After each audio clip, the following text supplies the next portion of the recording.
A Vietnam veteran, John Miller, walked into a cafe on a rainy evening, only to be publicly humiliated instead of served a simple cup of coffee. The owner, Michael Reeves, sneered at him with cold arrogance, sparking outrage in everyone who witnessed it. But fate, in the power of a united community, had a plan that would turn John's quiet pain into something far greater. Just listen to how this story took an unexpected turn and why justice, in the end, rose higher than anyone imagined.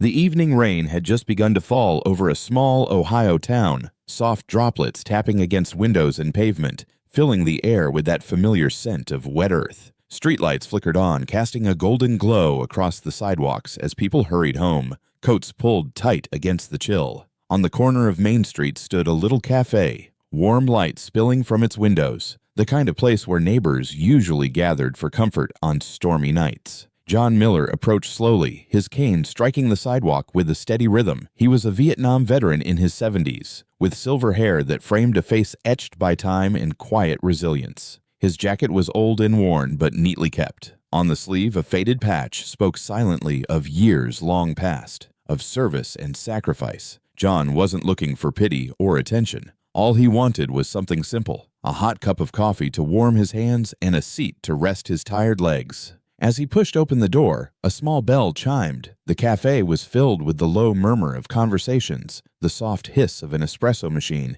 and the scent of fresh pastries. Several customers glanced up briefly, then returned to their drinks. To most, John was just another passerby seeking shelter from the rain. But behind the counter stood Michael Reeves, the cafe's owner. He was a man in his 40s with sharp features and a polished appearance, someone who prided himself on keeping his establishment select. His eyes landed on John, and, instead of welcome, they hardened with judgment. John walked carefully toward the counter, his cane tapping gently on the tiled floor. He offered a polite nod, ready to place his order. But before he could speak, Michael's voice cut through the hum of the room, loud, sharp, and dismissive.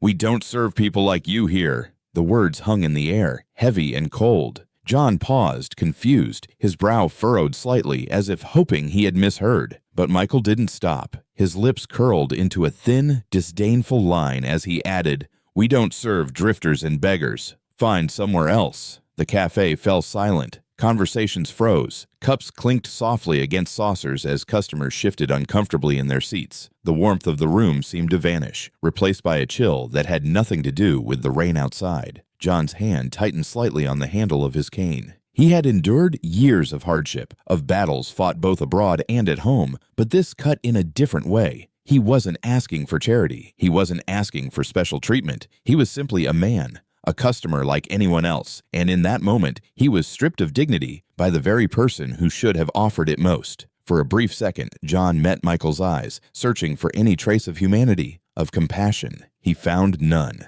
Instead, he found only cold dismissal, and the onlookers felt it too. The tension in the cafe was palpable. Patrons shifted in their chairs, some averting their gaze, others whispering under their breath. The injustice was unmistakable. One man, tired, dignified, undeserving of humiliation. One owner, driven by arrogance, blind to the value of respect. And in that instant, the audience feels the sting of anger rising. Because this wasn't just about coffee, it was about dignity denied. The bell above the cafe door jingled softly again as John Miller stepped back outside. The glow of warm lights behind him faded, replaced by the cold drizzle of the evening. Rain streaked down his jacket and hat, but he didn't lift his collar or hurry away. Instead, he paused for a moment on the sidewalk, cane in hand, his back straight despite the sting of humiliation pressing against his chest. His cheeks still burned, not from the weather but from the words. Harsh, dismissive words that had been hurled at him without hesitation. He had faced storms before, both on distant battlefields and in the long years after. But somehow this storm cut deeper. This wasn't about physical struggle, it was about dignity. John turned quietly, making his way toward a wooden bench across the street. Each step echoed with the tap of his cane against wet pavement, a rhythm steady but heavy, like the march of memories long buried. The bench was damp from the rain, but he lowered himself onto it anyway, resting with a sigh that carried more weight than sound. He leaned forward, gripping the handle of his cane tightly, knuckles pale against the dark wood. The passers-by barely noticed him.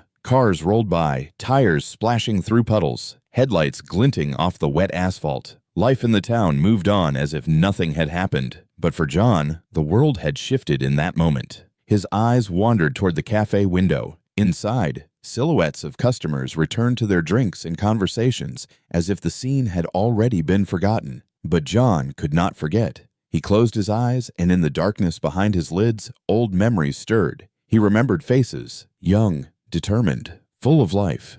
Men he had once marched beside, who had shared laughter under open skies and fear under heavy fire. Men who had not come home.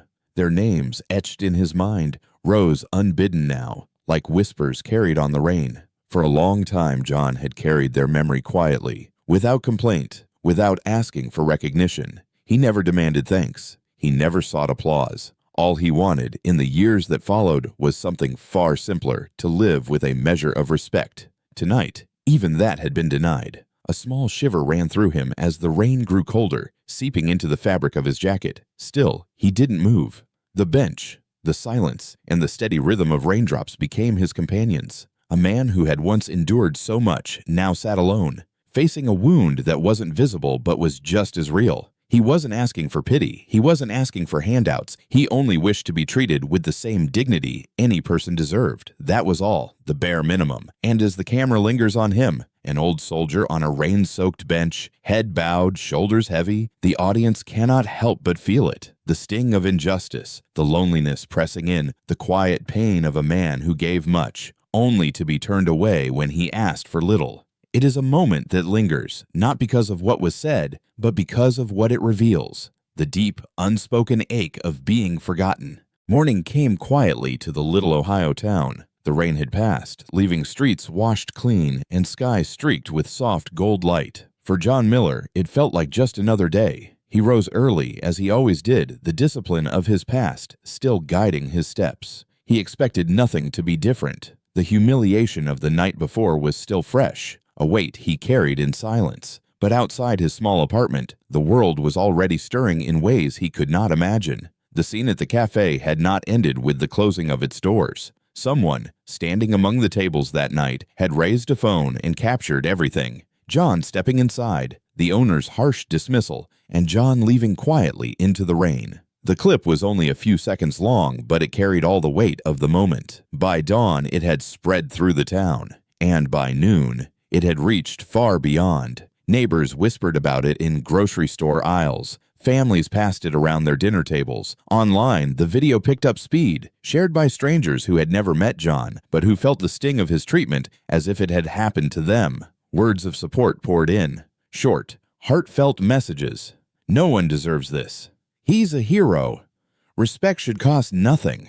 By afternoon, a spark of something unexpected appeared. Emily Turner, a college student home for the summer, watched the video on her phone with tears in her eyes. Her grandfather, also a veteran, had raised her on stories of loyalty and honor. She couldn't stay silent. She sent out a simple message online. Let's meet at the cafe tomorrow. Bring a thermos of coffee. Bring food. Bring kindness. Let's show Mr. Miller he's not alone. The post spread like wildfire. The next day, John approached the same corner where the cafe stood, his cane steady on the pavement. But instead of silence and cold stares, he found people waiting. At first, it was only a handful. Emily and a few friends holding cups of coffee and homemade pastries. They smiled as he drew near, their warmth cutting through his guarded hesitation.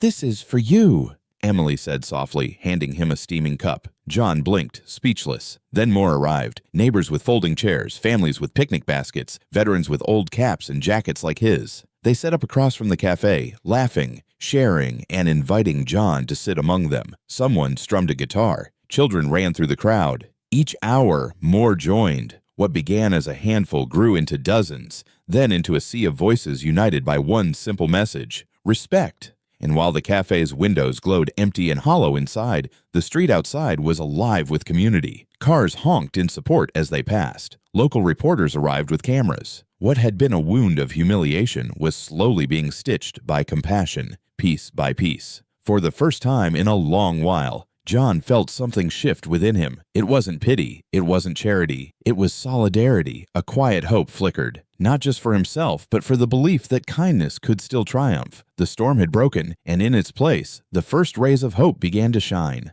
The change came faster than anyone expected. Within days, the once bustling cafe that had turned John away stood in eerie silence. Chairs were stacked, lights dimmed, and the scent of fresh coffee vanished from the air. Michael Reeves, who had once believed his words carried authority, now faced the weight of his own choices. Customers who had filled his tables for years never returned. The landlord, seeing the backlash, ended his lease. Local suppliers refused deliveries. His name, once tied to a neighborhood landmark, became shorthand for arrogance and disrespect. But across the street, something entirely different was taking root. John Miller, the veteran who had asked for nothing more than a warm cup of coffee, found himself embraced by the very people who had witnessed his humiliation. They didn't pity him. They believed in him. Donations began pouring in, not out of charity, but out of gratitude. Small bills slipped into envelopes, checks signed with notes of encouragement, even children handing over coins they had saved in jars. Every contribution carried the same message: you deserve better. Soon, the idea took shape.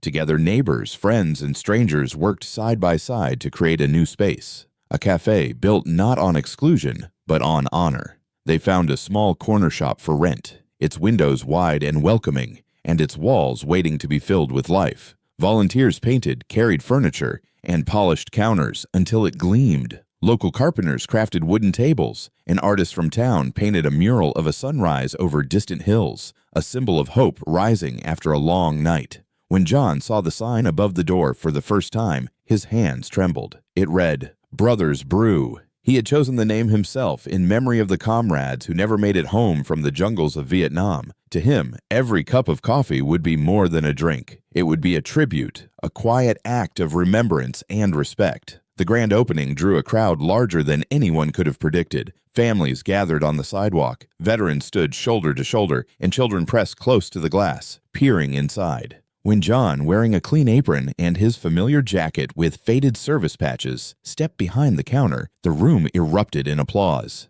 He poured the first cups carefully, his hands steady, his expression humble. Customers received them not as buyers, but as friends. And when the last cup was filled, the entire crowd rose together in a standing ovation. Some clapped, some cheered, and others wiped quiet tears from their eyes. At that moment, John was no longer the man who had been turned away. He was the heart of the town, a living reminder that dignity could rise from pain, and that respect could rebuild what cruelty tried to break. For those watching, both in person and across countless screens, the message was clear. Justice had not only been served, it had been transformed into inspiration. One man's quiet strength, joined by the compassion of many, had turned humiliation into triumph. And in the warm, steady light of Brothers Brew, hope had finally found a home.